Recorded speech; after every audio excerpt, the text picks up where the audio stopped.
Boa noite, meus irmãos. Sejam todos bem-vindos a mais uma exposição doutrinária da Sociedade Espírita Paulo de Tarso.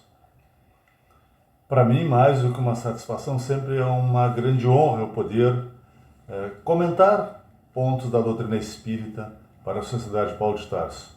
E hoje nós vamos comentar os itens 6 e 7 do capítulo 19 do Evangelho segundo o Espiritismo, capítulo intitulado A Fé Transporta Montanhas.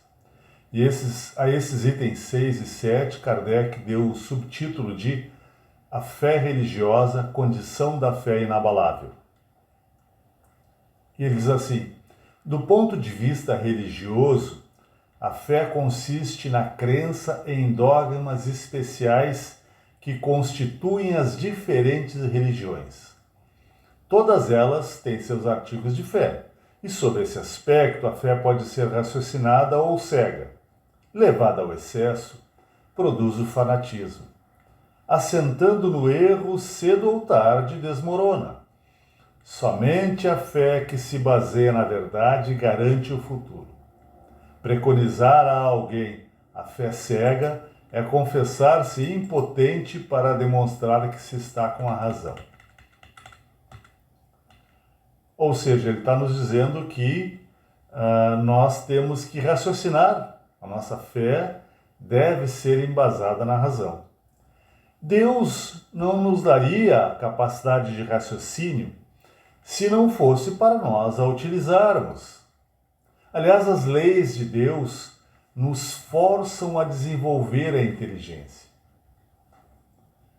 Ele poderia nos dar a capacidade de absorver os nutrientes do meio ambiente da mesma forma que nós absorvemos o oxigênio, através da respiração. A gente poderia absorver o que está no ar, que são o hidrogênio, nitrogênio, oxigênio e carbono, que são os 4 elementos fundamentais para a manutenção da nossa vida física. Mas se fosse assim, a gente não iria evoluir tão rapidamente quanto a gente evoluiu até agora. Aliás, mesmo dessa forma, tendo que trabalhar para manter o corpo físico, para sustentar a vida física, ainda assim o nosso progresso intelectual ele é relativamente lento.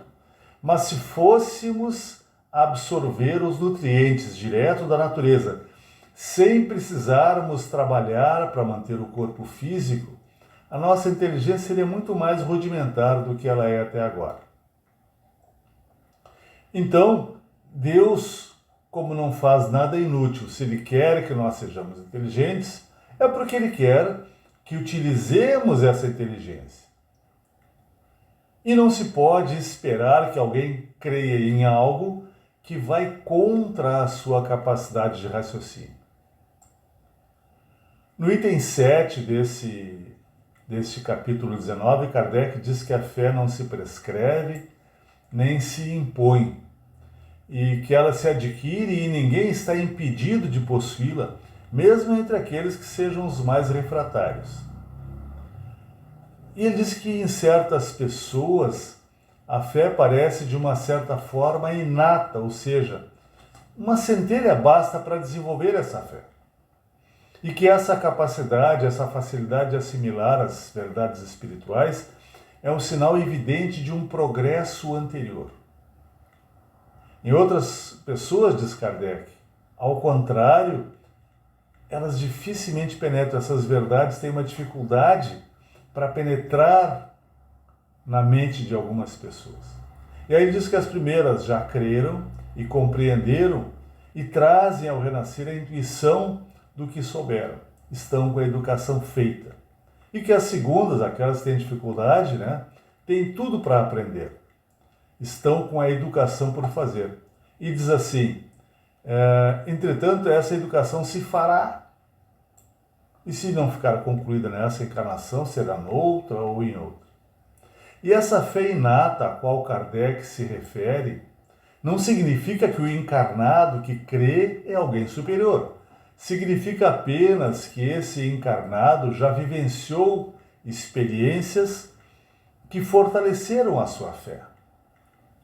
Lá no livro Ação e Reação, no capítulo 17, André Luiz cita o exemplo do espírito encarnado, que naquela ocasião estava com o nome de Léo, e ele era um paciente terminal. Ele tinha tuberculose e estava nas últimas horas de vida. E estavam André Luiz e o assistente Silas junto desse paciente em estado terminal. E André Luiz começa a inquirir desse paciente algumas coisas. Ele fala com esse espírito e na mente do espírito soa como se ele próprio estivesse raciocinando. E aí André Luiz pergunta para ele se ele tem medo da morte. E ele pensa, será que eu tenho medo da morte? Ele diz, não, não tenho medo da morte, não. E aí André Luiz pergunta, mas tu te considera injustiçado? Porque ele teve uma vida muito difícil. E ele pensa, será que eu sou injustiçado? Não. Jesus morreu na cruz, foi humilhado, foi torturado, e ele era perfeito, por que é que eu vou me considerar injustiçado? Claro que eu não sou. E aí André Luiz pergunta para ele em relação ao irmão que esse homem que estava para desencarnar possuía. Esse irmão dele havia tirado todos os bens dele e o expulsado de casa. E ele pergunta, tu tem alguma mágoa do teu irmão? Ele fica pensando, será que eu tenho mágoa do meu irmão? Tá, coitado. Ele também vai morrer, ele não conhece as verdades da vida. Eu tenho mais é que lastimar a situação dele.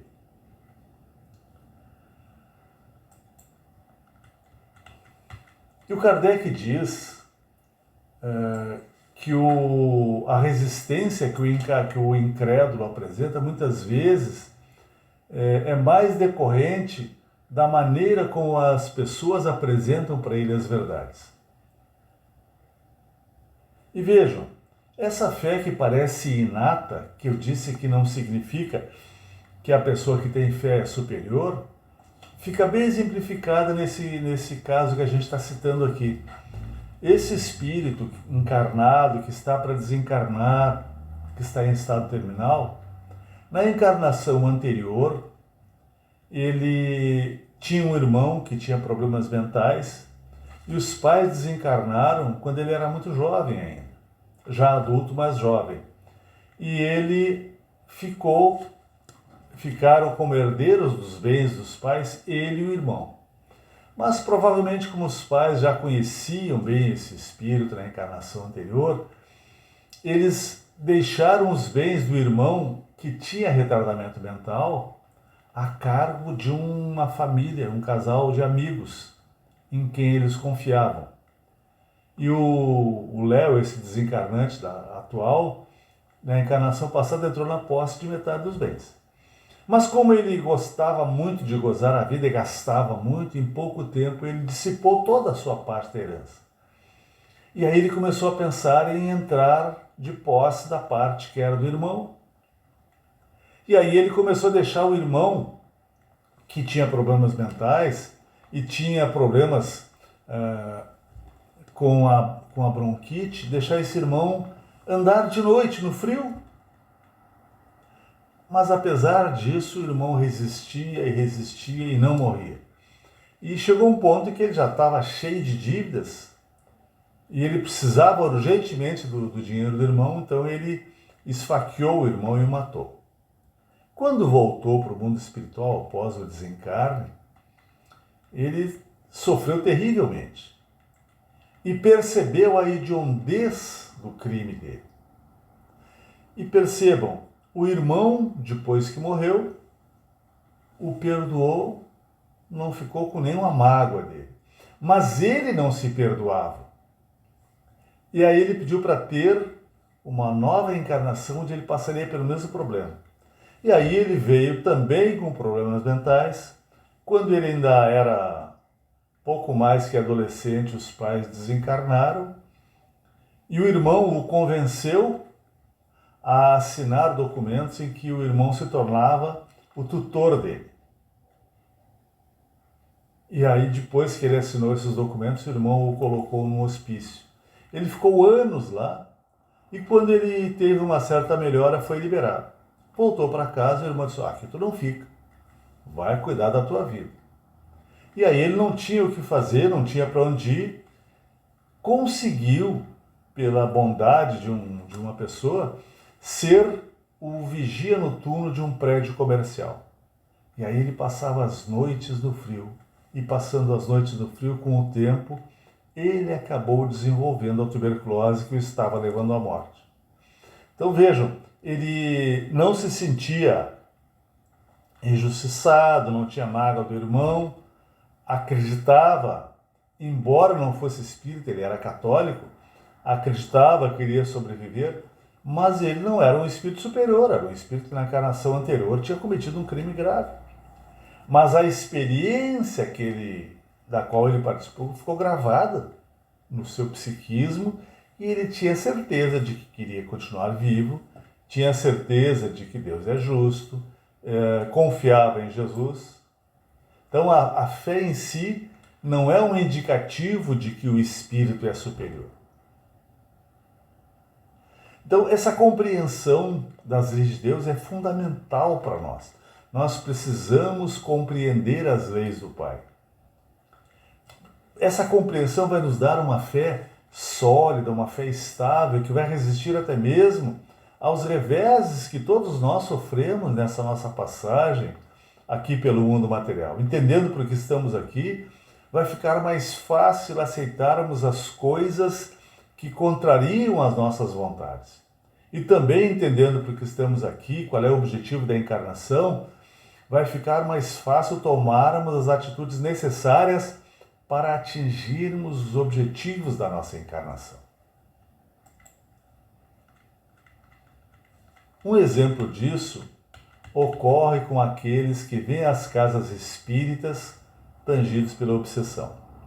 Quando a pessoa segue a recomendação de assistir palestras, prestando atenção no que é comentado, ler obras da codificação, meditar sobre os temas lidos, e ela começa a seguir essas recomendações, ela começa a perceber que há uma lógica nos acontecimentos da vida. E é comum a pessoa acabar se tornando espírita, passando a estudar a nossa doutrina de uma forma mais aprofundada para compreendê-la melhor e saber como agir nas diferentes situações que a vida nos apresenta. Mas, se obsediado acredita que o processo obsessivo deve se resolver de uma forma mágica, sem a sua ação objetiva, o problema até pode se resolver, porque o desencarnado que o está assediando, ele pode ser auxiliado por bons espíritos, pode se esclarecer, perceber que está agindo contra si mesmo, e aí ele pode se afastar e vai tratar da sua própria evolução espiritual, e o encarnado não se modifica.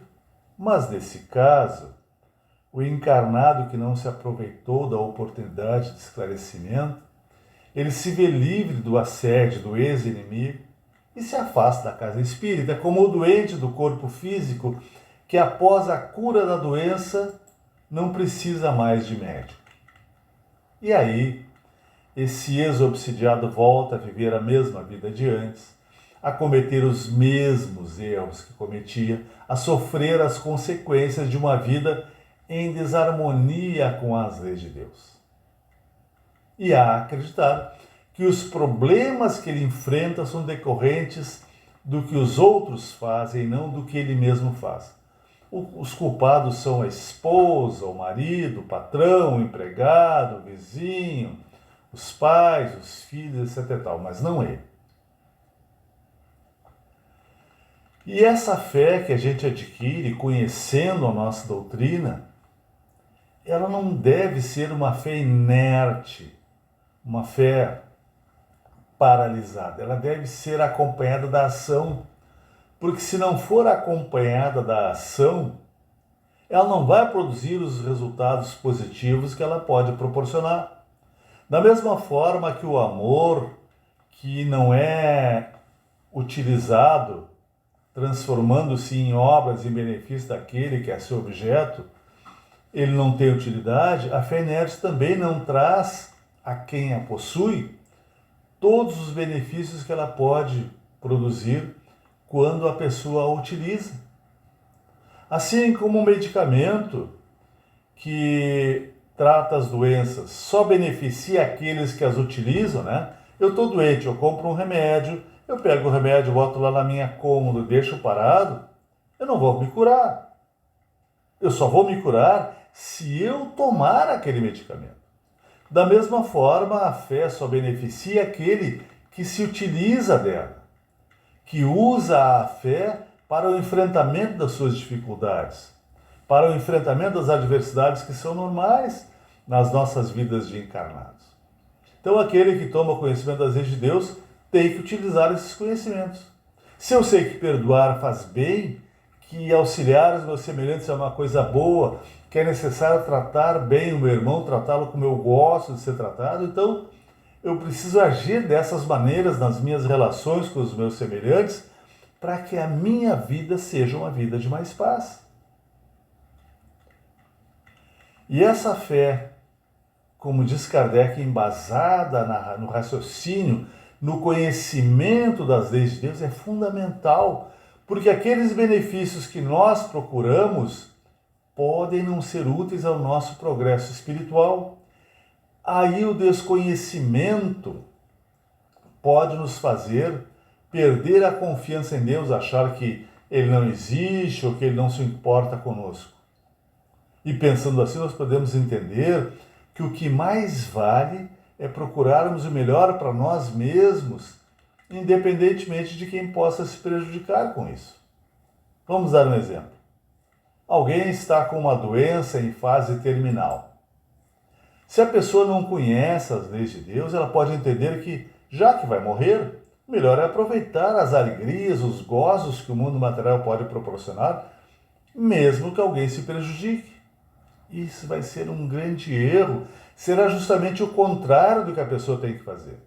Se entender que a morte do corpo físico vai ser a sua morte, o seu extermínio, a pessoa pode praticar atos que vão levá-la a um grande sofrimento na sua volta ao mundo espiritual. Porque tudo que Deus põe no nosso caminho contraria a nossa vontade, Ele o faz porque sabe que assim vai nos favorecer, embora nós não compreendamos a sua vontade e até possamos entender o contrário. A providência divina sempre supre as nossas deficiências, mas não faz por nós o que nós podemos e devemos fazer, porque assim estaria nos induzindo à imobilidade, à estagnação, à preguiça, e isso atrapalharia o nosso progresso espiritual, porque através do enfrentamento das dificuldades do caminho que nós desenvolvemos a inteligência, e isso nos dá condições de dirigirmos as nossas próprias vidas. Vamos dar mais um exemplo. A fé tem um fator preponderante na eficácia do passe. Não faz diferença quem é o médium que está transmitindo o passe. Se o passista não estiver em condições de transmitir os fluidos benéficos que a pessoa precisa, os espíritos encarregados do passe vão isolá-lo magneticamente para que não haja prejuízo para o receptor do passe. E nesse caso, os espíritos transmitem os fluidos diretamente ao receptor, que vai recebê-los de acordo com as suas necessidades e de acordo com a sua posição mental. Mas, se o receptor do passe não tem fé, se ele não eleva o seu pensamento numa prece, estabelecendo a ligação mental com a espiritualidade superior, ele não vai receber os fluidos magnéticos que ele precisa, por melhores e mais fortes que eles sejam. Nem o passista, nem o espírito que transmite o passe podem superar os obstáculos da falta de fé ou de sintonia daquele que recebe o passe. No livro Entre a Terra e o Céu, André Luiz nos dá um exemplo disso. Quando uma pessoa, durante o sono, se encontra com um inimigo, e aí ele tem um grande embate, uma altercação séria, depois ele, quando volta para o corpo físico, ele acorda desarvorado, a pulsação está acelerada, a pressão subiu, ele está desarvorado e ele pensa que vai morrer. André Luiz e o espírito Hilário estão do lado dele e transmitem passes nele. E essas energias transmitidas não penetram na organização desse encarnado. Mas é porque ele se assusta, porque ele pensa que vai morrer e eleva uma prece a Deus pedindo ajuda. Ele começa a orar e começa a absorver os fluidos e melhora. Vejam, os espíritos fizeram a sua parte, mas ele não estava em condições de receber. Por que isso acontece? Porque a nossa mente é criadora, o nosso mundo, embora ele pareça ser material, sólido, é mais um mundo mental do que material. A matéria palpável que nós vemos no nosso dia a dia é só uma transformação do fluido cósmico universal, e a nossa mente opera muitas transformações neste fluido. Podemos afirmar sem medo de errar que os nossos pensamentos são criações reais, não são coisas abstratas sem vida. Se todos nós pudéssemos ver os nossos pensamentos, iríamos ficar espantados com a quantidade de imagens que veríamos. E quanto mais confiança tivermos naquilo que pensarmos, maior energia haverá nessa nossa criação mental. E maior será a possibilidade de alcançarmos aquilo que estamos querendo. Dessa forma, também o passista, quando age com compreensão plena do que está fazendo, ele vai ter mais fé na sua capacidade de auxiliar o receptor do passe e vai fornecer a esse os fluidos benéficos necessários. Ele vai ficar menos dependente do espírito que trabalha na transmissão do passe. E a fé é importante também, e muito importante, para lutarmos contra as nossas imperfeições. Nós podemos achar que não vamos vencê-las porque elas estão muito entranhadas no nosso psiquismo, que elas nos dominam há muito tempo, mas devemos sim acreditar que podemos conseguir vencê-las e devemos também confiar em Deus, porque através dos bons espíritos Ele vai nos dar forças para lutarmos e vencer essas imperfeições. No Evangelho segundo o Espiritismo, no capítulo 27, no item 22, o Espírito que assina V. Monod, ele fala sobre o que nós devemos pedir quando fizermos as nossas preces. E ele diz assim, vocês não devem dizer como muitos fazem, não vale a pena orar porque Deus não me atende. E ele diz assim, já vos lembrastes de pedir a vossa melhoria moral? E ele diz, não, bem poucas vezes fazes isso. O que preferentemente vos lembrais de pedir é o bom êxito para os vossos empreendimentos terrenos. E aí ele diz assim, pedi antes de tudo que vos possais melhorar, e vereis que torrente de graças e de consolações se derramará sobre vós. Os bons espíritos estão sempre dispostos a auxiliar aqueles que querem se tornar melhores, aqueles que querem aproveitar a encarnação para evoluir espiritualmente. Sempre que nós desejarmos sinceramente nos tornarmos mais fraternos, mais pacientes, mais tolerantes, mais pacíficos, mais caridosos, e orarmos pedindo ajuda à espiritualidade, temos certeza de que eles vão nos auxiliar. Diferentemente de nós, os espíritos superiores gostam de ajudar os seus irmãos menores. E principalmente eles gostam de ajudar os seus irmãos menores a lutar contra as próprias imperfeições. É claro que eles também nos auxiliam nas nossas dificuldades do dia a dia. Quando a gente está com alguma dificuldade e precisa de ajuda e não conseguimos sair dela por nós mesmos, eles nos auxiliam sim.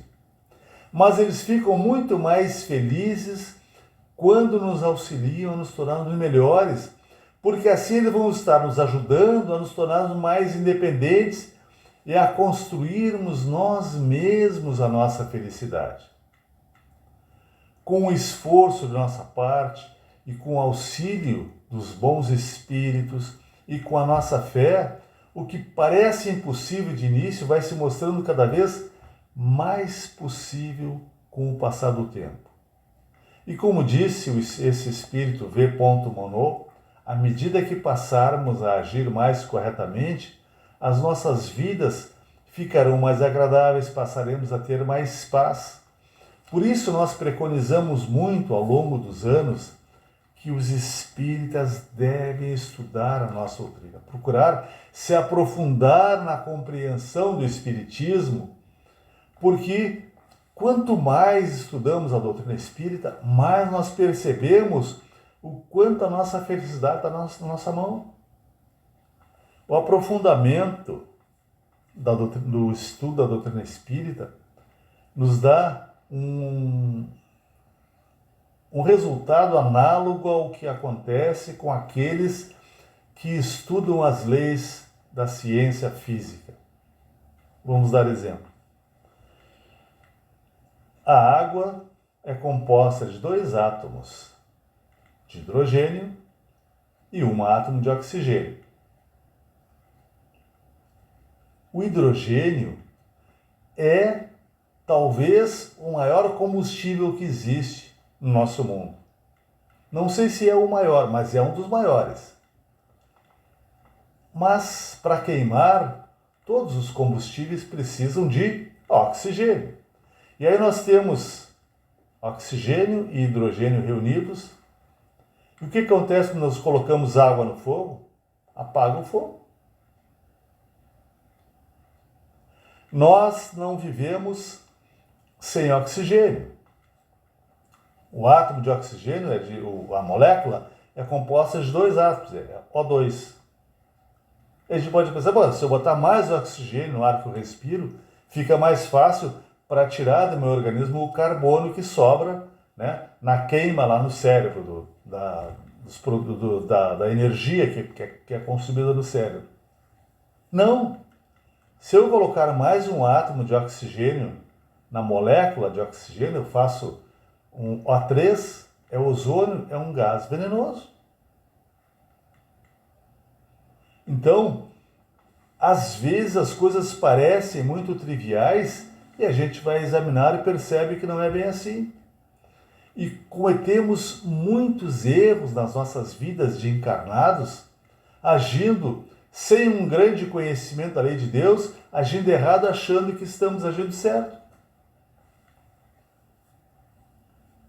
E mais do que isso, mesmo aqueles que procuram estudar os ensinos do Cristo, sem o auxílio da doutrina espírita, com frequência se equivocam em relação aos ensinos de Jesus. Quando ele disse: não resistais ao mal que vos queiram fazer, se quiseres vos obrigar a caminhar 1000 passos, caminha mais 2000, se te quiser tirar o teu manto, entrega a túnica também. As pessoas podem pensar que Jesus estava nos proibindo de nos defender. Ele disse assim: se vos bater na face direita, oferece a outra. Não é nada disso. Ele estava nos dando um conselho, nos aconselhando a sermos pacíficos, porque ser pacífico torna mais fácil a nossa vida. Mas ele não estava dizendo que nós não temos direito à defesa. A própria natureza nos dotou de meios de nos defendermos. O Criador nos dotou do instinto de conservação. Então vejam, é necessário estudar os ensinos de Jesus à luz da doutrina espírita. Quanto mais estudarmos a doutrina, mais fortes ficaremos para o enfrentamento das adversidades do dia a dia. Principalmente num momento como esse, de pandemia, em que as pessoas se assustam com a morte e esquecem que a morte só atinge o corpo físico. O espírito, aquele ser que age, que pensa, que sente, que ama e é amado, esse jamais vai morrer.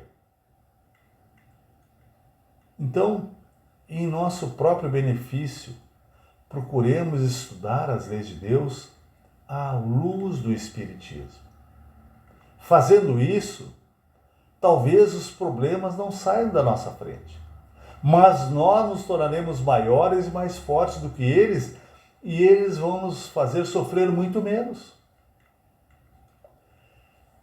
A gente agradece pela atenção, pela oportunidade que a Casa Paulo de Tarso nos concedeu e que o nosso Mestre nos fortaleça nesse enfrentamento contra as nossas imperfeições morais e os nossos amigos espirituais, os nossos anjos guardiões, nos ajudem a vencermos a nós mesmos.